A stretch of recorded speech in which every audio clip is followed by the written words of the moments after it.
Three,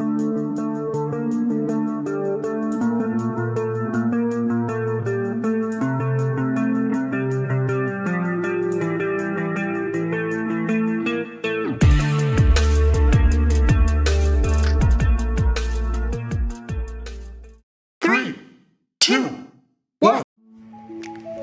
Halo, Assalamualaikum warahmatullahi wabarakatuh. Bertemu kembali dengan pembelajaran hari ini, yaitu pendidikan Pancasila dan kewarganegaraan. Hari ini kita akan membahas materi tentang norma dalam kehidupan bermasyarakat. Tentu kalian pernah mendengarkan apa itu norma dalam masyarakat. Nah, untuk itu mari kita simak pemaparan berikut ini. Jangan lupa disimak ya.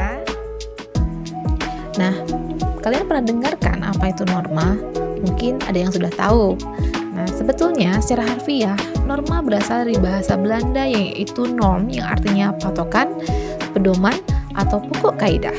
Ada pula yang berpendapat bahwa norma berasal dari bahasa Latin yaitu mos, bentuk jamak dari kata mors, yang berarti tata kelakuan, adat istiadat, atau kebiasaan. Jadi, secara harfiahnya, norma itu adalah pedoman, yaitu pedoman hidup yang akan kita lakukan atau yang ada di dalam suatu masyarakat. Nah, tentu kalian tahu kan sekarang apa itu norma dan apa saja norma yang ada dalam suatu masyarakat. Mari kita simak. Di dalam suatu masyarakat terdapat beberapa macam-macam norma. Yang pertama adalah norma agama, yang kedua norma hukum, yang ketiga norma kesusilaan, dan yang keempat norma kesopanan. Mari kita simak ya, apa saja sih pengertian dari norma-norma tersebut dan apa saja sih contohnya yang bisa kita lihat di dalam kehidupan bermasyarakat. Jangan lupa disimak ya. Yang pertama adalah norma agama. Norma agama adalah sekumpulan tatanan hidup manusia yang bersumber dari wahyu Tuhan.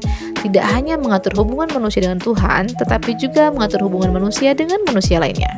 Berikut ini ada beberapa contoh dari pengamalan dari norma agama. Yang pertama, beriman dan bertakwa kepada Tuhan Yang Maha Esa.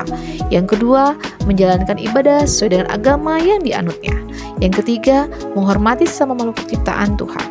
Nah, kalian boleh mencari lagi beberapa contoh norma lain yang ada di lingkungan sekitar yang biasa kita lihat sehari-hari. Yang kedua adalah norma hukum. Norma hukum ialah aturan tentang tingkah laku manusia dalam pergaulan masyarakat yang disusun oleh badan-badan resmi negara dan sifatnya memaksa sehingga harus ditaati oleh masyarakat. Tujuan norma hukum adalah untuk menciptakan ketertiban dalam kehidupan berbangsa dan bernegara. Norma hukum mempunyai dua sifat, antara lain yang pertama adalah bersifat perintah. Artinya, norma hukum mengatur seseorang dalam melakukan sesuatu dan jika tidak dilakukan dianggap melanggar norma hukum. Contohnya adalah setiap pengendara harus memiliki surat izin mengemudi atau SIM. Yang kedua, bersifat larangan. Artinya, norma hukum membatasi seseorang dalam melakukan sesuatu dan jika dilakukan dianggap melanggar norma hukum. Contohnya adalah larangan bagi pengemudi berkendara bermotor melebihi batas kecepatan sesuai ketentuan undang-undang. Nah, kalian juga bisa mencari contoh-contoh lain dari perilaku norma hukum. Yang ketiga yaitu norma kesusilaan. Aturan hidup yang berhubungan dengan bisikan kalbu dan suara hati nurani manusia. Suara hati nurani manusia menjadi tuntunan bagi manusia dalam menempuh kebaikan. Tujuan norma kesusilaan adalah mewujudkan keharmonisan hubungan antar manusia. Bagi pelanggar norma kesusilaan akan merasakan penyesalan atas perbuatannya yang tidak benar. Contoh pelaksanaan norma kesusilaan yaitu seorang siswa yang menggunakan hati nurani tidak akan mencontek pekerjaan temannya karena ia mengetahui itu adalah perilaku yang salah. Jadi secara tidak langsung norma kesusilaan berasal dari hati nurani manusia. Yang terakhir adalah norma kesopanan. Norma kesopanan ialah norma yang mengatur pergaulan hidup manusia. Norma ini bersumber dari tata kehidupan atau budaya berupa kebiasaan-kebiasaan masyarakat dalam mengatur kehidupan berkelompok.